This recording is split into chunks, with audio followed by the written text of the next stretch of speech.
le fameux time-out. Rappel de la définition pour commencer.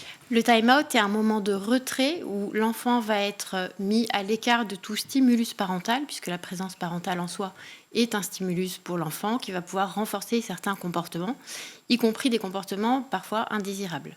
Donc quand on veut faire cesser un comportement indésirable, on va extraire l'enfant de la présence parentale pour l'isoler quelques instants, pas très longtemps, et ainsi permettre à l'enfant et aux parents de redescendre en pression et de recommencer la relation dans de bonnes conditions. Alors, il y a eu un grand combat entre les pros et les anti-time-out. Les pros time-out disant que quand on n'en peut plus, c'est bien normal d'éloigner l'enfant, et quitte à lui faire passer un moment un petit peu désagréable.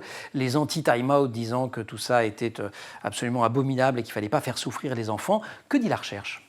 Alors la recherche dit que le time-out, quand il est pratiqué dans des conditions correctes, c'est-à-dire avec bienveillance, dans le calme, pour une durée limitée, n'a aucun effet délétère sur l'enfant ni sur la relation ultérieure avec les parents.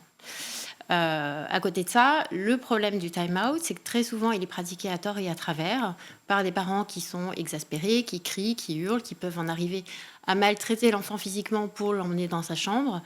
Donc ça, c'est pas le vrai time-out.